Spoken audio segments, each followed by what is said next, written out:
সংসদ নির্বাচনে আইন শৃঙ্খলা পরিস্থিতি স্বাভাবিক রাখতে ও যে কোনো প্রকার সহিংসতা প্রতিরোধে ব্যাপক প্রস্তুতি গ্রহণ করা হয়েছে।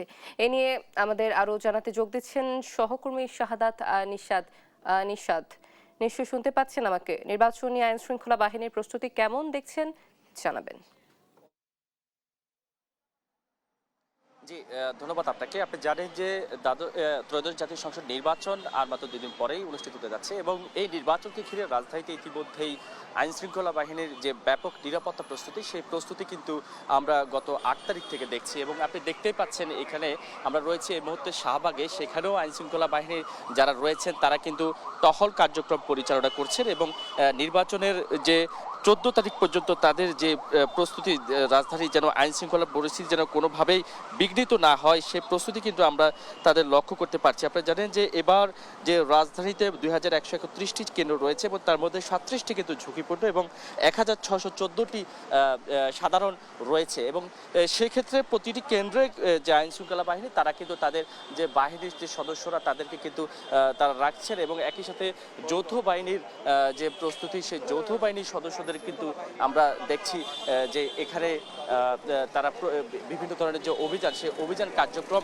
পরিচালনা করছেন। তো আরেকটি বিষয় যেটি জানিয়ে রাখি এবং সেই জায়গা থেকে এখানকার যে পরিস্থিতি, সেই পরিস্থিতিগুলো একটু আইন শৃঙ্খলা বাহিনীর সদস্য যারা আছে তাদের সাথে একটু জানবো। আসলে আপনাদের এই কার্যক্রম আপনারা কতদিন ধরে রাখবেন এবং সেক্ষেত্রে কোনো ধরনের কোনো অপ্রীতিকর ঘটনা যদি নির্বাচনকে ঘিরে হয়ে থাকে সেক্ষেত্রে আপনাদের প্রস্তুতি বা কতটুকু রয়েছে? আপনারা দেখছেন যে আমরা নির্বাচনকে কেন্দ্র করে ব্যাপক নিরাপত্তা ব্যবস্থা গ্রহণ করেছি। এর পাশাপাশি আমাদের চেকপোস্ট চলছে, এটা নির্বাচনের পরে 2 দিন পর্যন্ত থাকবে। আর নির্বাচনকে ঘিরে যেন কোনো রকম কোনো অপ্রীতিকর ঘটনা না ঘটতে পারে সেজন্য আমরা যে গুরুত্বপূর্ণ কেন্দ্রগুলো আছে সেখানে আমরা 4 জন পুলিশ থাকবে, পাশাপাশি 13 জন আনসার সদস্য, আর এর পাশে সেনাবাহিনী আছে, র্যাব, বিজিবি এবং আপনারা জানেন যে নির্বাচন যেন কোনো রকম কোনো অপ্রীতিকর ঘটনা না ঘটতে পারে, পাশাপাশি নির্বাহী ম্যাজিস্ট্রেট, জুডিশিয়াল ম্যাজিস্ট্রেট তারা ম্যাজিস্ট্রেটের দায়িত্ব পালন করবে। আর আমাদের যে গোয়েন্দা টিম আছে, ডিবি টিম আছে, পাশে থাকবে, বিভিন্ন গোয়েন্দা তথ্য তারা সংগ্রহ করছে।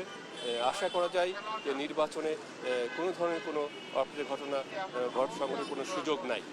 ধন্যবাদ আপনাকে। আসলে আইন শৃঙ্খলা পরিস্থিতি আমরা জানছিলাম এইরকম টহল রাজধানীর বিভিন্ন মোড়ে মোড়ে অনুষ্ঠিত হতে যাচ্ছে এবং একই সাথে যৌথ বাহিনীর পাশাপাশি অন্যান্য বাহিনীর যে সকল সদস্যরা রয়েছেন তারাও কিন্তু নির্বাচনের পূর্ব মুহূর্তের যে আইন শৃঙ্খলা পরিস্থিতি সেটি স্বাভাবিক রাখার ক্ষেত্রে দায়িত্ব পালন করছেন। এই ছিল রাজধানীর শাহবাগ থেকে আমার কাছে থাকা সবশেষ খবর।